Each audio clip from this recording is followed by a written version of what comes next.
Food.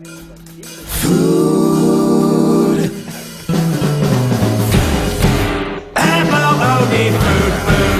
F-O-O-D, food, food. F-O-O-D, food, food. F-O-O-D, food, food. All right, everybody. Welcome to the hashtag Hype Train podcast. I'm Mike. I'm Matt. And I'm Corey, seat number 7 of the Elite 10 at Totsuki Tea Ceremony and Cooking Academy. Cool. I get to look up whatever that is. I'm sure it's, is it a cooking anime thing? Can we dive into that a little bit? Can you tell me the name of it so it makes it easier for I me? guess I could have picked I guess I could have picked Shokugeki no Soma as my food show, since here we are on the dining car. All right. I'm going to need you to spell Shokugeki. Food Wars. Oh, Food Wars. Yeah, Food Wars is the American way to say it, so just say Food Wars. Oh, okay. Yeah, just say Food Wars. That's a little easy. They do tea? I've never seen it. Did they do tea ceremony in that? I recall a few pages of the manga I'm reading, and then half of an episode where one girl was coming out of her class in tea ceremony, 201 or whatever. Yeah, because it's boring, Huey. It's boring, Huey. All right, guys. Well, we are a trailer review show. Everything from movies, TV shows, and video games. Right now, we'd like to unveil the grand opening of our dining car here on the Hype Train. We have 3 meals or servings Plated up for you. But yeah, these trips are long, arduous sometimes with all these trailers that we have. So we wanted to give you guys as passengers a place to go to get something to eat. And we have 3 offerings here. First one here is one that Matt will bring to the table. Why don't you intro this for us? All right. What does the food of your culture say about who you are, where you've been, and where you're going? That is at the crux of David Chang's Ugly Delicious. This is Ugly Delicious. You should sit down and eat with us. People will find the things that are going to be delicious. Deliciousness as a whole is like a meme. It's going to find a way to survive. That's insane. It smells delicious in here. You think this is delicious? It's delicious. Do you guys have a steak knife? Yeah, this is it. That's not a knife. This is a knife. I've never had this flavor before. This changed the course of human history. Oh, lamb's testicles. My favorite. Very squishy. You guys take this for granted. I'm like, this is amazing. I'm waiting for Indian food to have its moment. That guy over there recognized you, didn't recognize me. A really, really deep blow to my Indian pride. I'm calling you to tell you that Grace is pregnant and we're having a baby. I cannot wait for you to have your own kids. It's gonna be easy. There's a moment of reckoning right now between old Dave Chang and dad Dave Chang. I'm trying to think, what does a 3rd grader want to eat? Probably nothing that you've ever cooked. People that need to be fed the best are fed the worst. She's just showing me how to make this because it's an easy dish to make for the baby. What do you think, sir? Oh! It almost brings cooking back to why you cared about it to begin with. That's what our humanity needs to invest in, is more connection. Without community, a restaurant is just what? Eating. Cheers. Oh, you're gonna start a baby food company. And how could you not start something called Baby Chang's? And you honestly look a little bit like a baby. A little bit. I'm not only the chef, I'm also a client. All right, everybody. That was the trailer to Ugly Delicious Season 2 on Netflix. So here on the dining car, we've chosen a few different shows to exemplify a little bit different than our normal formula, because we've all chosen shows that already exist and we've already seen. So this will be more akin to our Guilty Pleasures episode, where we're talking about something that we already enjoy. I really enjoy Ugly Delicious. This was the Season 2 trailer. There are 2 seasons on Netflix. David Chang, a award-winning chef and restaurateur who just explores the history, the sociology behind different foods. And he does so in a very loose formula. He basically explores, the elements that he finds interesting while looking into it. and has his friends along for the ride. We saw some celebrity guests in that trailer. But yeah, I'm going to throw this off to you, Mike. What did you think about Ugly Delicious from this trailer and learning about it? So, as we talked about off podcast, just kind of, when we intro these trailers or when we decided on them, and having to kind of dive into them just to know a little bit more about the show so we could talk about it. This is on Netflix, so it's pretty accessible. So I did watch a couple episodes of the first season just to get a gauge of what kind of show this is. And it's definitely an interesting food show in that it's kind of off the beaten path of what normal food shows do, and it's definitely documentary style, because as you were talking about, he dives into a lot of like the history of where the foods come from and how everything was conceived, and people he tries to find, I guess, modern versions of people doing like an old school way of cooking, or a twist on an old favorite, like whether it's pizza or tacos or whatever.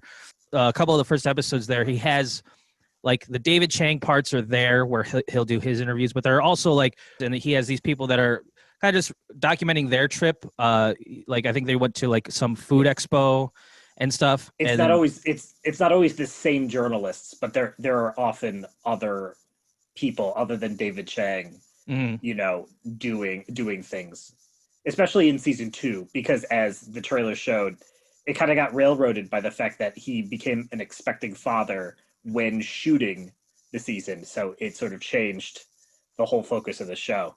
Yeah, this is a show that I wish I would have gotten into earlier, and bring it to my attention now. It's definitely something I want to check out. Like I said, it's very different from other cooking shows. But yeah, you learn a lot about even more than just food and the different cultures and another thing we talked about was how this show kind of sometimes takes turns in being from lighthearted, just about food, to more serious topics like immigration and how people are perceived cooking an old style way of food, and bringing it to and putting their own spins on it, and how it's kind of looked down upon by traditionalists and stuff. That was one thing I saw too. So. There are some interesting examples of that.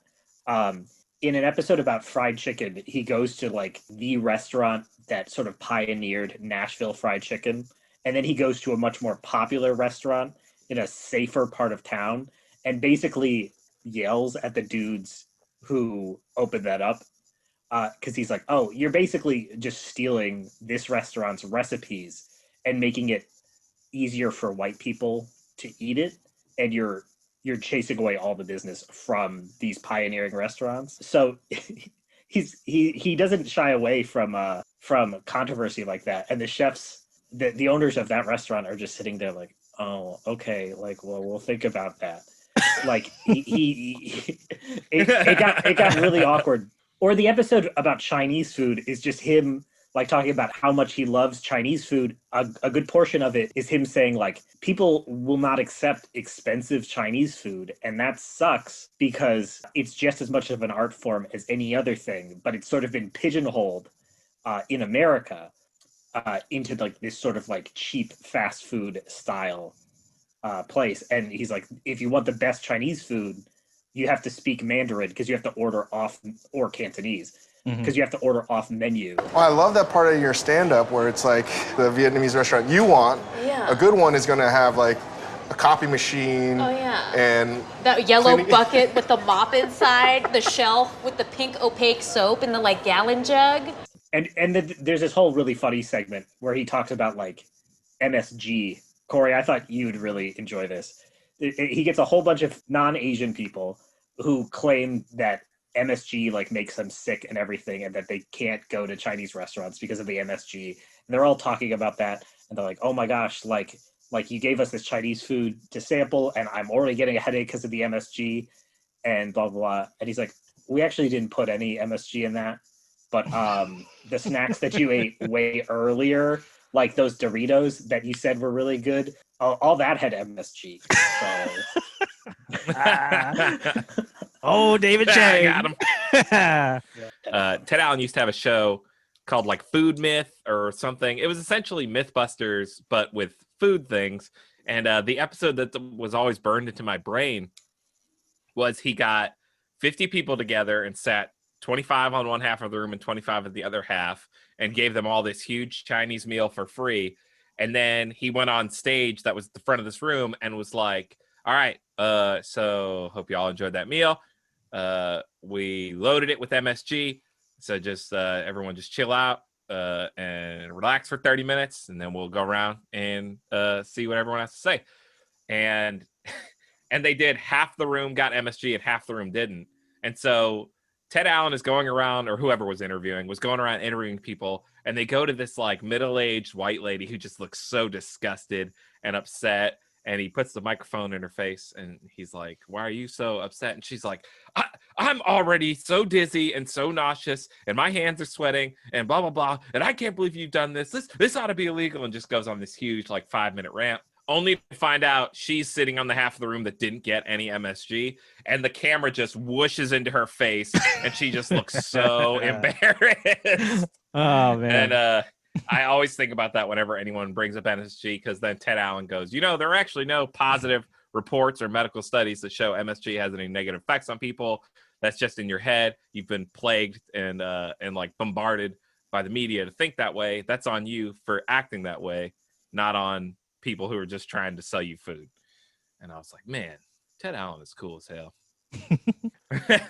Yeah, but it was Ted Allen, so he said, actually, there was no MSG in that food. You are ignorant.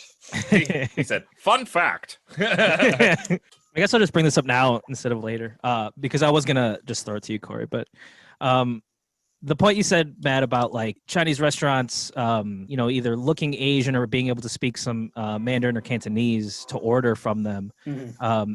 I've been seeing it kind of pop up on like Facebook or YouTube or wherever, that there's people who are, they're either language teachers, or there's people that kind of just want to learn another language and they're enthusiasts with that stuff. And they'll kind of go into random places or restaurants and speak the native language of the people serving them that food. Mm-hmm.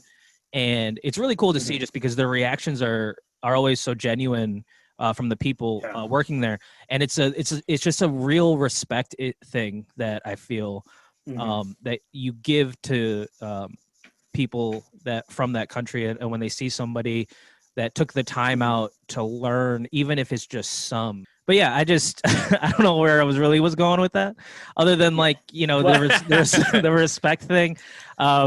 To get back to the episode, I mean, we're doing this dining car episode just because food shows. I mean, food is just yeah, we're hungry. I am hungry. But Corey, you are the resident culinary expert on the train. So let's hear your thoughts on David Chang's Ugly Delicious. So Sanford is probably among the conductors of this train, the person who recommends stuff the least. Like if I tell Mikey and Sanford like 10 different things to watch, that's every 10 of those is like 5 things Fernandez wants us to check out. And then every one of those is one time Sanford's like, you guys might want to check this one out. It's kind of cool. And for me, I feel like every one of those times it's been, Corky, why haven't you started Ugly Delicious, and have you finished Ugly Delicious yet? And I have still not watched an episode of this show. And I feel bad because Sanford never recommends anything. So I know in my heart of hearts that this show is obviously something special. I don't need a trailer to know that. It does look fun. It looks really cool. Like both of you have said, it looks like it gets pretty awkward, heated, serious, deep, heavy at times. And that can be really cool for a cooking show, because we say it all the time, we're in the golden age of entertainment, and we're also in like a subsection of that where we've broken out of this format where what used to be good cooking television was aimed more at middle-aged white women that were staying home watching their kids. And now a cooking show can be for literally anybody. Because if you guys remember what Food Network was like when we were in like junior high and high school, with the exception of Good Eats and Iron Chef America, it was basically some white woman telling you how to make something at any given time of the day. This is the Rachel Ray channel. Yeah, everyone basically. was like Martha Stewart, but just food only. Yeah. And I'm so glad we broke out of that, because now we have things like Ugly Delicious, and we have things like Cutthroat Kitchen, and we have things like Good Eats Reload. Like, we have such a wide variety of things to watch that can help birth people into food that would normally not go outside of a box that they were raised in. Yeah, my section on this one's short and sweet. Looks cool. I'm sure I'll check it out at some point. Yeah, your little part there about all of the food shows being different, that should have been like how we describe the dining car and why we do it. That was really good. Yeah. All right, so check out Ugly Delicious seasons 1 and 2 on Netflix now. Looks like a great show. The little bit that I watched was really engaging. So let's move on to our next serving or course. Our next course. Course. Next course. Next plate. And Corey, you got some words for us. Why don't you say the words about the thing? I shall, Mikey. I shall. Guys, sandwiched in between these two fairly modern trailers is something from the good old days in 2005. Well, it's almost certainly a fact that Gordon Ramsay is known for being angry and loud and aggressive in kitchens. Look at me in the eyes! Not as pissed as I am! You fucking are! Donkey! There was a time where he was trying to softly break away from that pattern, and he had his own little competition / variety-esque show on the BBC. And that would be what this trailer is for. Guys, here's Gordon Ramsay's The F Word. Welcome to The F Word, and in case you're wondering what the F stands for, it's food, of course. I've taken over this restaurant, and for the next 9 weeks, I'll be cooking seasonal 3-course meals for 60 invited diners. So we're going to eat, drink, talk food. If it's on your plate, in your fridge, or in your supermarket, it will be here. You really think you can cook better than me? Sharon being Sharon, you got to swallow. I'm helping you, so what the f*** are you shouting at me? How long's that? Or are you that stupid? Don't take the piss out of me. Not good enough. Take your apron off and go. That's a very polite way. You saved your skin there, big boy. I've been a bitch. Oh, is it? Move your ass. Yeah, sounds disgusting. Dirty plate. Hair there on the pheasant. Pull it out. Get your shit together. Would you like to be a proper chef one day? Oh, God, no. What would put you off the hours? You, mate. Done. So that was a trailer for Gordon Ramsay's The F Word. So let's say 8 years ago, I stumbled across this on YouTube. I was just like Googling, or searching Gordon Ramsay clips just to be like, he funny scream. And I stumbled on this and ended up watching like as much of it as I could on, I think Karen and I still had cable at this point. And I was like, oh, this is on BBC On Demand. Watch all of this right now. And it was so intriguing to watch this format of a show that was so unique to me at the time, that Gordon Ramsay, for the first 4 seasons of this, Gordon Ramsay was inviting a team of quote unquote chefs. Like, they were firefighters, they were policemen, they were doctors, nurses, pediatricians, just random pub owners, stuff like that, into this into this restaurant he took over. And at the end of the season, whoever got the most positive remarks won like 50,000 pounds and like the chance to run one of his actual restaurants in the UK. And then cut in between those like hectic dining segments was like Gordon Ramsay going to let's say a caviar farm to see how caviar was made, or he went and butchered lamb so he could make this lamb dish on camera, and he would have a recipe. And then he'd also have famous UK actors and BBC people come in and dine and talk to him about stuff they were working on. It was just such a cool variety cooking show that like it really made my mind blossom with the idea of like, oh, cooking shows can be anything they want to be. Gordon Ramsay doesn't always have to be screaming. Like, that's not the lens he always needs to be seen in. And, like UK dishes don't have to be bland and boring and, and drab like they stereotypically are. Like, every plate he put, like the teams would present, looked amazing. And he would like give the recipes to each team member on how to do it so you could make this stuff at home. It was just such a cool concept. And I'm recently starting to rewatch through it just because I still think it holds up really well. before I kick it to Sanford, so the final season of the British F Word was Gordon Ramsay would take two teams and have them compete at the same time, and the team that had the most high marks would win and go on to the finale or whatever.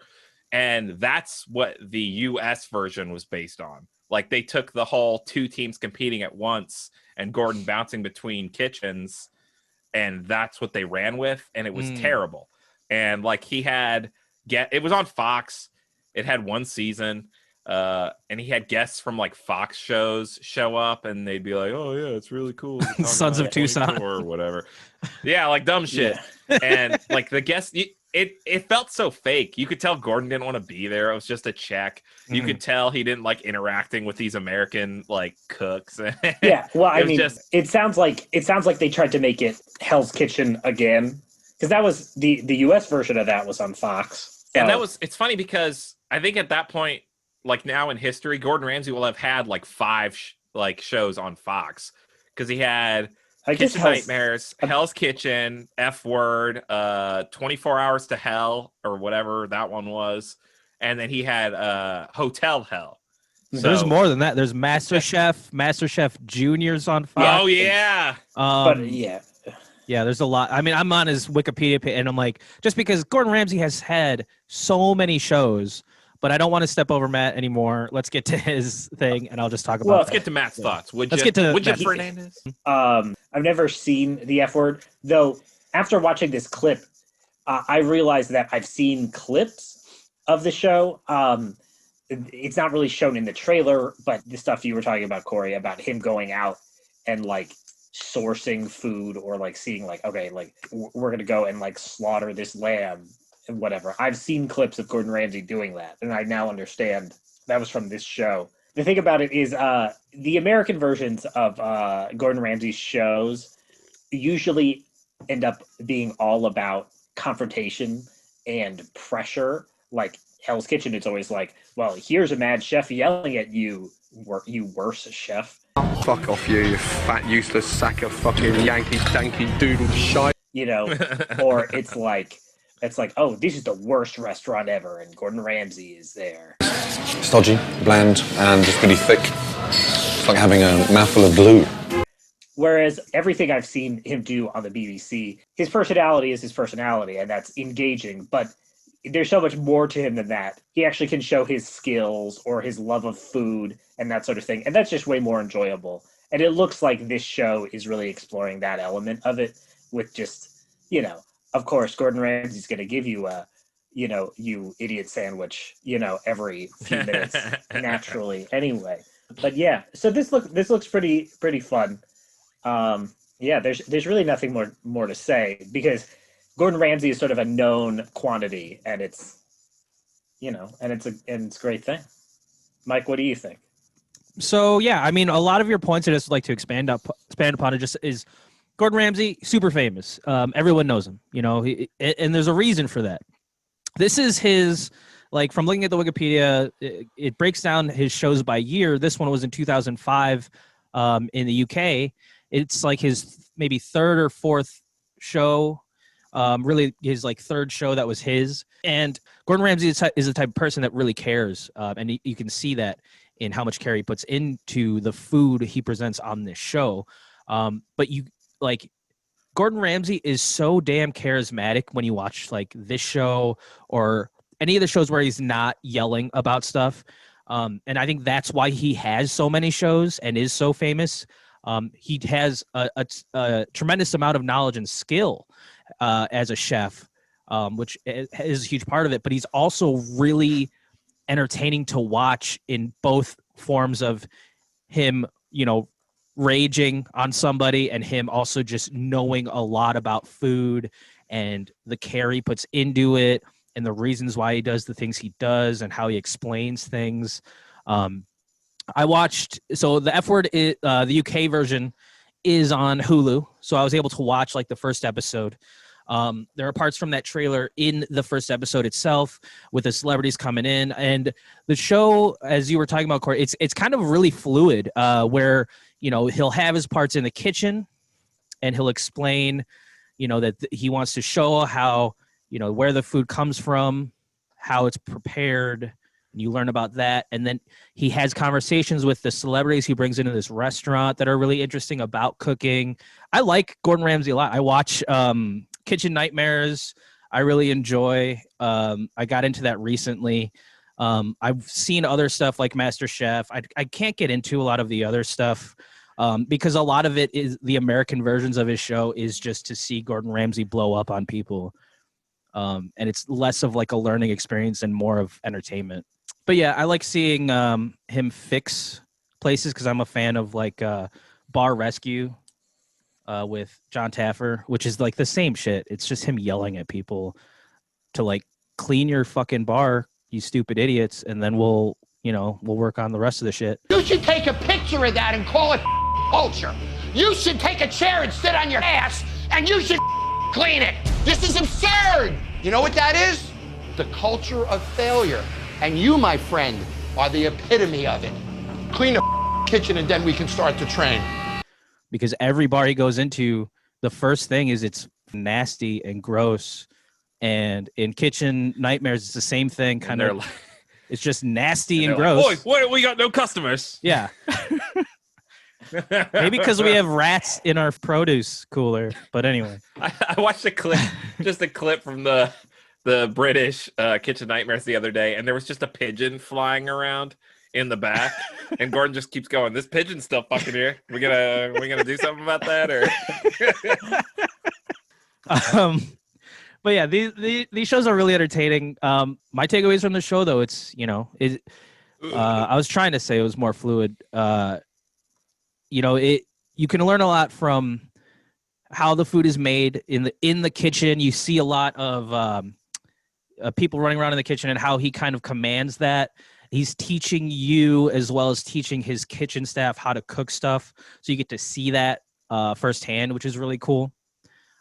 So with like Ugly Delicious, we looked at, the history of food and its impact on culture and where it came from, and how it was, derived from heritage. And then you get to see in F Word the actual process of the food getting made and brought to a kitchen, and then how things work in a kitchen and the hierarchy of that, and trying to really give a good experience to the diners in a restaurant.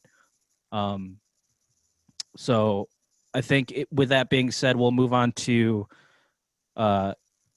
just an entertainment show that you just play with your food here. This is a game show basically, but it's got one of my favorite guys, Alton Brown, and it's Cutthroat Kitchen. This is not your conventional kitchen. Culinary skill will get you here, but it's not enough to keep you here. You need to be crafty, clever, and creative, because your opponents are always scheming, and sweet sabotage is always on the menu. And anything can happen if you're willing to pay for it. Cutthroat Kitchen, the backstabbing starts Sunday, August 11th at 10 on Food Network. Let the fun begin. All right, so that was Alton Brown, the host of the Food Network show Cutthroat Kitchen. So I'm a big Alton Brown fan, just from Corey already referenced Good Eats and everything. I used to love that show, and then I know Good Eats had a revival comeback. Alton Brown, he's another one of those food guys, because it's hard, because would I call him really a chef? Because he's almost like a scientist in how he goes about the explaining of food in Good Eats. And which is one of the reasons I think that I really like him, or I liked Good Eats, was learning a different aspect of food that you don't see in other cooking shows. This show, though, is just pure entertainment. So the contestants on this show are 3 chefs that are picked to compete in this show. As you saw in the trailer there, they each get $25,000, and then they bid on different creative sabotages while they have a timed it's timed to cook a certain dish or whatever they're trying to do for the episode. and you can like the sabotages are what makes this show great. There's a lot that I like about the show, but the sabotages are always super creative, and Alton Brown came up with a lot of it. There's like behind the scenes little tidbit shows. You can watch them on YouTube, the after show, where Alton Brown explains either how they came up with the sabotage, and then the thing is they have to like test out all these sabotages. Like there's ones where they have to use a lot of, like, one that was recurring in a lot of the first season was you have to trade in all of your utensils and everything that you use to cook with tin foil, and you have to make everything and mix everything in tin foil, and you have to cook out of everything in tin foil too. And it's just like ridiculous. But the thing is, he and his team like tested it out and made sure it's possible to do it with this stuff. So I always just picture, when he comes up with these sabotages, like just random, stuff in a room with him and his team, just like, okay, what can we do? Because like I was telling Matt, I hadn't seen this show in a while, and it's gotten so out there. With like themed episodes, like just like the Hype Train, he travels back in time and does like themed episodes in like the 50s to the 90s and 80s and stuff. And he'll have the sabotages reflect that, where like the 90s one had, I think it was the 90s or 80s one, had like one of the sabotages was a wall of rentable movies, and each one was like a fake movie title spun with food, and you have to rent like 3 movies, and it's 3 core ingredients are in the movie VHS box, like a Blockbuster box, that you need to cook your meal. Another aspect of the show that I think is great is, so they have 60 seconds to shop for everything they need in the pantry, and it's great when like people go in and either one, they don't make it out in time, and Alton has to take away one of the things, or 2, they make it out in time, but like say they're making like pizza or something, and like it happens in almost every episode where someone forgets episode. So we're making pizza. I forgot the cheese. Oh my god! And it's like, what are you gonna do? How you doing over there, buddy? I got my basket pretty full. How's yours looking? I forgot the sugar, so now I have to sit here and rely on my compote. The way they do it is always so funny. It's like, I'm making a grilled cheese and it's gonna blow the judge's socks off. I get back to my stand, no cheese. Or it's like no bread. Or it's like, I'm making eggs Benedict and I don't have eggs. Every time. Another thing of the show that is a little cringeworthy is I think they do try to pick chefs or tell chefs that on the show or contestants basically to ham it up a little bit. Because it's a little cringe, because they're not actors, they're real chefs. So like when they have to rag on the other chefs or something, they'll come up with it's like me trying to ad lib on this damn show. It's the worst stuff possible. Right now I'm dumping my pasta, but I think I have a handle on it. You really couldn't cook your way out of a paper bag, little guy. Oh my gosh, Chef Robert, go back to culinary school, sir. Whoa, these 2 guys don't like each other at all, but that's fine with me. I'm going to stay focused. But it's still pretty funny and entertaining either way. One of the things that's appealing about the show too is Alton Brown, before with just his interest in food is one thing, but he also was a cinematographer and big in media, which is one thing in Good Eats. He used a lot of interesting camera angles that are pretty signature of that show. Like, he'll open the oven and the camera's in the oven, so you get to see him. He'll talk to you through the oven or the fridge or whatever. And that was one thing that very iconic of that show. He gets to kind of play around, I feel like, with this show a lot in terms of the production, where he can mess with the sabotages. One in the 80s, one was as a homage to Miami Vice. He had like a boat that someone had to cook fish in, that would also he had hydraulics hooked up to it on a button that he presses, and the boat is going over waves, and so it would go up and down. I feel like Alton Brown just probably has so much fun doing this because he can kind of do whatever he wants. And he's I'm sure he comes up with, the themes of everything. Another great thing though, you can learn a lot. You can learn from the show as much as it is entertainment.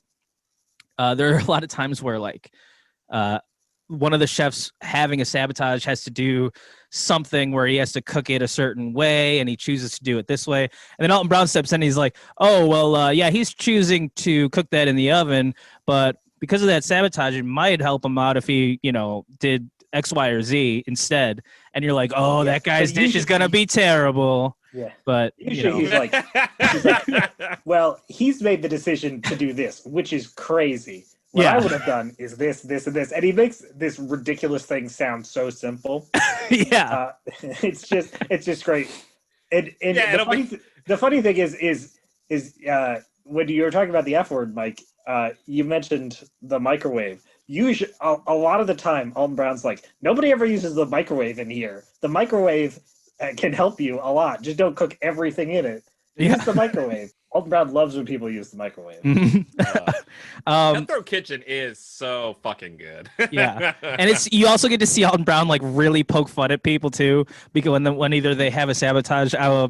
Watching some of the episodes again, it's like, because people only have a certain amount of money to bid on these things, so people end up winning after spending like most of their money on sabotages, and then they won't have any left to actually win. Yeah. And or the last, they'll make it to the last round, but they don't have any money to bid on sabotages, so they get barraged with sabotages at the end. And Alton Brown just picks on him so much for that, and he's like, "This is what happens when you spend all your money in the earlier rounds, and now you just have nothing but sabotages." Life lessons. I remember one episode where some dude spent like 75% of his cash on the first sabotage, and Alton Brown was just like, "Oh, I see. We have no intention of getting anywhere in this game. Yeah, good for you." It depends. It changes episode to episode. You get like different crops. Mike, I think you misspoke earlier. There's 4 chefs in each episode. Oh, maybe you're right. Yeah, you're right. But like some episodes you watch, like people are buying sabotages for like $12,000 in the first round, and some episodes it's like the first sabotage is go for like $900. So it really is different depending on the episode. Yeah, there was, and I remember some of those chefs are so damn cringy. Oh yeah, but like I remember there was one episode, maybe only a couple, but I've seen it where people have won without doing at least one. There was one episode that sticks out in my mind where he took all the sabotages, didn't bid on anything, and he just won the whole thing, whole shebang. And I was like, wow, like that's saying something, But yeah, it's mainly just really entertainment, though. I mean, there's a lot of times where some of the sabotages, like the guy kind of had almost no chance in really making something good because of how badly he got sabotaged. So it doesn't really show his cooking prowess, which isn't really what the show is trying to do.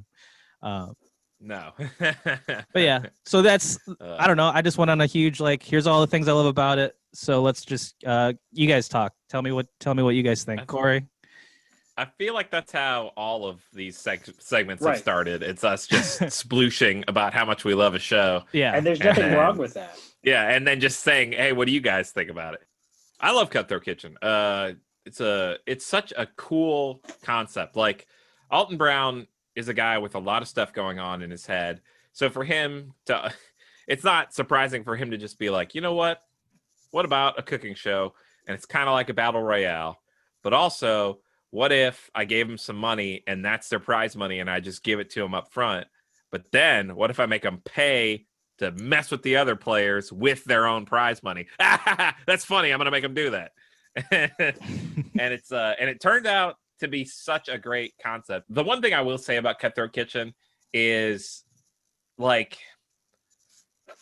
there are episodes where I almost find that I don't want any of the chefs to win because they're all so annoying. There have been several episodes where I'm like, I'm going to turn this off. And then I'm like, well, let's just wait to see who the first judge is. And then, then Alex will come out or Jed will come out or Simon will come out. And I'll be like, okay, well, let's hold off at least one more. Yeah, we didn't even talk about the judges. That's another thing. They're all great. All right. Yeah, that's it for me. That's my 2 cents. So Sanford? There's not much else to say. We didn't talk about the judges too much, but I mean, they're also great. The tone of the episode is obviously Alton Brown is just always bringing it, but the tone of the episode really tends to depend on which judge they have. Jet Tila is, I think, far and away the favorite. He's usually chill. Or at least on the hype train. It's the favorite. Yeah, that's what I mean. Between the three of us, he's usually chill. Simon is kind of chill, but he tends to be more like pithy and biting. Yeah, I would be like if I was having to cook something for him, I'd be so intimidated by Majumdar. I'd be like just try it, but just know. Like I'd be trying to explain all the sabotages I went through. But anyway. And Antonia is usually the least forgiving, I feel. I find her annoying. I'll be honest. I didn't want to say. Well, because she's very because she's a very accomplished chef, so she's often talking about like technical problems with the dishes. Mm-hmm. But of course, usually Jet is like, well, this is wrong, but this is this show, so that makes sense. Whereas Antonia is like, this is wrong with this dish. It is worth noting that every time I've seen them do a battle of the judges, Antonia always wins. Mm-hmm. And that's actually one of the things I wanted to put in my notes about the harshest sabotage I've ever seen on Cutthroat Kitchen. I haven't seen every episode, but I've seen at least like 100 episodes. And the harshest sabotage I've ever seen happened to be in one of the judge tournaments. The final round was Antonia versus Simon, which was a big thing for Simon because he is not a chef. He is a food critic / travel writer, but he made it to the finals. He beat Jet Tila. He beat Richard Blaze, who joined the show towards the end as a fourth judge. And he's against Antonia. And the sabotage that Antonia won against Simon was that he didn't get to hear what they were supposed to make. So she knows what they're supposed to make, and he just has to intuit it based on what he can like see over his shoulder. Oh my god! That Antonia is making. That was the harshest sabotage I've ever seen. How could that be? I don't know. He didn't do that bad, considering. But I mean, Antonia still won handily. They were making. Oh my god! Like he did make the wrong dish. The final round is usually a dessert round, and so I forget what they were making.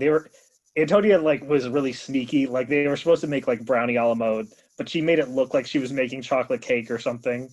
I don't know. It was something like that. But yeah, this show is just a delight with things like that. Just you never know what's going to happen. Like, is this person going to have to like drive one of the other contestants in a little taxi? You never know what you're going to get next. Real quick about the judges, because in the later episodes I saw in the 90s Time Warp episode, they do the guest judge is Mark Summers from Double Dare, and he regularly judges Guy's Grocery Games. Oh, really? As well, because he's Guy Fieri's mentor, Mark Summers. Oh, I did not know. Get the fuck out of here. So he's on Food Network a lot because he judges Guy's Grocery Games, he was on Food Network a lot when we were younger because he was the host of Unwrapped, which was one of my favorite shows that was in that cluster of early Food Network. I think that's why he became Guy Fieri's mentor, because that makes sense. Because Guy Fieri became famous for winning like next Food Network star in like the second season or whatever. But yeah, I'm excited just from now. Look at him. The like diving back into the show. Whoever there's other guest judges that I've seen clips of, so maybe there'll be some other surprises in there. But Mark Summers was the one I was like, oh, they got Mark Summers for this one. Pretty good. But anyway. Yeah, I've sometimes seen non-chef celebrities judge. William Shatner judged one I saw. That wasn't particularly interesting. Oh. I was just scrolling through the IMDb, and David Alan Grier was a judge at one point, and I was like, get the fuck out of here. Yeah, I saw that episode too. He's better than William Shatner. William Shatner. Most of the other guest judges are chefs. Cool. So what was I going to say? That was our three-course meal. All right. Hope you guys enjoyed. Hope you guys are nice and full. Hope you guys have something to watch later. We all love these shows for different reasons, and I think it's a great. These all have brought something different to the cooking show style that is normally there, and you can find something entertaining in all of them. So, anyone else want to plug anything else about their shows? You should. I don't know You about should. plug. You should Or say, say something? that this is the dining car. Oh yeah. Because you didn't in that last thing you did Damn before. it. Damn it. This is the dining car. I'm late for school. We hope you enjoyed our first trip to the #Hype Train dining car. Yeah. What Matt yeah. said. I got a fun way to wrap up this show. Why don't each of us say our favorite discontinued fast food menu item? Wouldn't that be a fun little wrap up? Well, you guys know mine, so go ahead. Well, yeah, I figured you'd want a chance to say yours so other people would hear it. Because every chance I get, I'm just saying, like, if they just brought the saying volcano taco back, everything would be fucking perfect in the Let's world. do But when it. you have The COVID- volcano taco, because it's not just the taco itself. It's the shell. It's the sauce. It's the Two sauce. things. It's so good because the stupid Doritos taco shells are awful. I hate them. And every time I get like a $5 box and it has the damn Doritos taco, I want to take that shell and I want to throw it in the garbage. But I'm not going to throw away food. That's irresponsible. I also But I eat it. But I hate the Doritos taco shell thing. Like, go back to the volcano taco. It was hot and red and spicy, and the volcano sauce was everything, man. That tied the whole thing together. So there's my rant on volcano tacos. Sanford. See, there are so many discontinued fast food items that I loved. I think really what I'll say, and this kind of fits. If I could control where the hype train goes back in time, I think the food item I would go back and order first is the old taco pizza they had at Pizza Hut. That was so good. Like in the late 90s, early 2000s, Pizza Hut's taco pizza. Way better than any other like fast food taco pizza I've ever had, and way better than just regular Pizza Hut pizza as well. So never had good. And for me, I will take it back to when Small Soldiers released and Burger King came out with the rodeo cheeseburger. I served this command for over... Answer the question! Did you order the rodeo burger? You're darn right I did. It was flame broiled and delicious. Which only recently left, like maybe 5 years ago. They had them for a while. Yeah, those were good. I didn't know that had a it was tie-in with just Small cheeseburger with Soldiers. onion rings and barbecue sauce. Yeah. It was originally a Small Soldier. I can still remember the commercial. I'll try to find it. Chip whatever. Yeah, put it in if you can find it. All right, passengers, thank you so much for dining with us today here on the dining car. This was a very fun trip as far as I'm concerned. I hope we get a chance to revisit this car in the future and we don't just board it up and let cobwebs and spiders take over. Guys, the 98 Degrees Reunion Tour is still going on, so please be very safe. Wash your hands plenty, make sure you're wearing masks in public, and maintaining your social distance. We've had a long, arduous ride, so why don't we keep this ending short and sweet? For the #Hype Train, I'm Corey. I'm Mike. I'm Matt. And we will catch you guys on the next ride. Choo-choo!